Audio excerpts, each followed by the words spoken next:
Nos últimos 30 anos, a população cristã evangélica no Brasil cresceu aproximadamente 25%. Em 1991, nós éramos 9% da população. Em 2016, 26% da população. E hoje, chegamos a quase 30% da população. Porém, se você imaginar que em 1991 nós éramos 150 milhões de habitantes e hoje nós já passamos dos 210 milhões de habitantes, é um crescimento muito exponencial. Porém, quando a gente pega números como, por exemplo, os de homicídios, cresceram sempre 4%.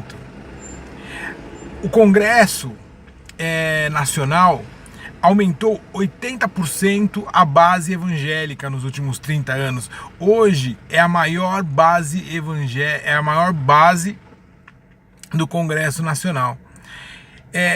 E nós não vemos um impacto positivo na sociedade. Nós não vemos uma mudança qualitativa na sociedade.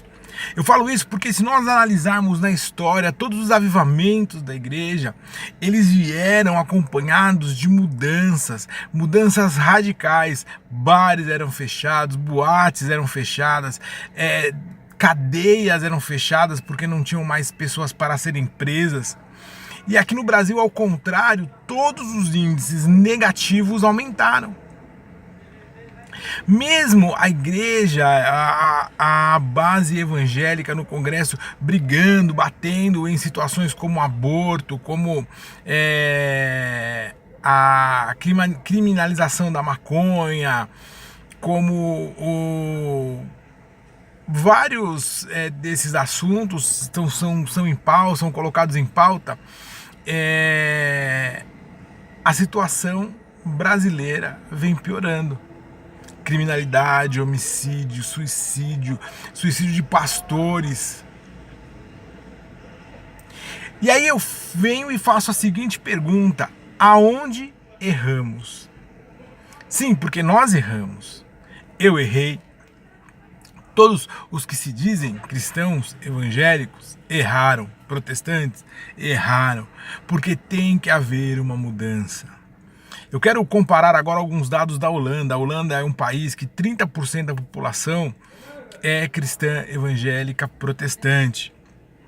E entre os cristãos é o maior número, seguido pelos católicos.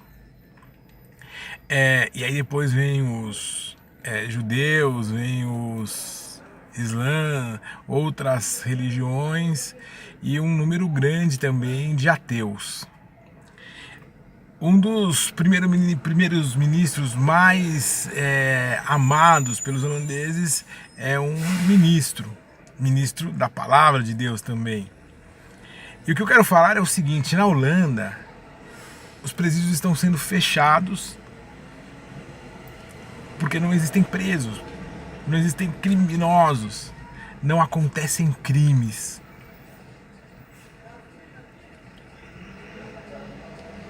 Na Holanda, a maconha é liberada, o aborto é liberado, o suicídio é liberado e assistido pelo governo. Porém, isso não aumentou e, pelo contrário, diminuiu o índice de dependentes químicos, diminuiu o índice de abortos e diminuiu o índice de suicídios.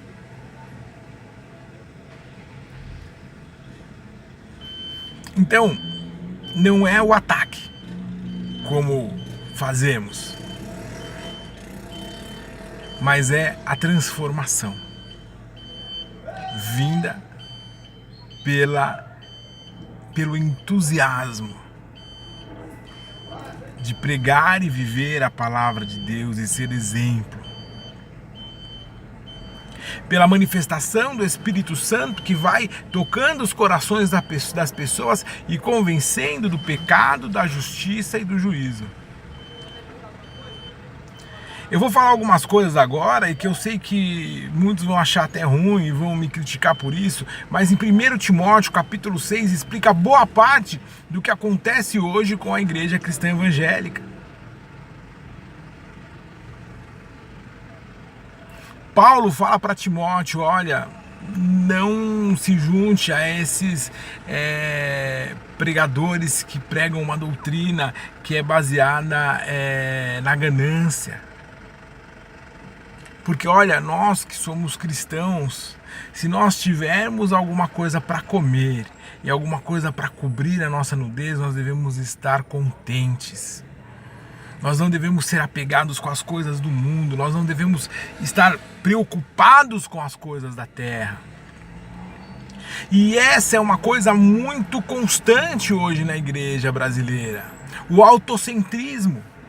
Às vezes parece que Deus é o nosso mordomo.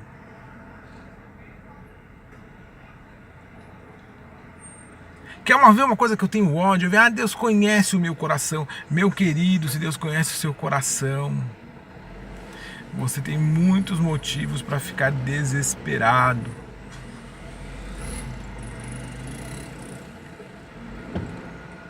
Nós precisamos aprender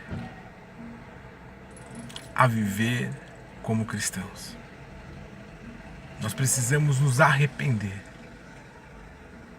e começar a praticar as boas obras. Não mais nos preocuparmos conosco, com a nossa vida, com a nossa família, com o que vai acontecer amanhã, mas entregarmos isso tudo nas mãos de Deus e deixar que Ele cuide disso. E nós devemos nos preocupar em fazer a vontade de Deus. Não estais ansiosos pelo dia de amanhã, não é? Buscar em primeiro lugar o reino de Deus e a sua justiça, a palavra diz também, e todas as outras coisas vos serão acrescentadas. Nós precisamos mudar a nossa visão de mundo. A cosmovisão cristã, ela tem que ser mudada. Nós precisamos começar a nos preocupar como profissionais cristãos, como estudantes cristãos, como penetrar no meio em que estamos e influenciar esse meio, de forma a transformar.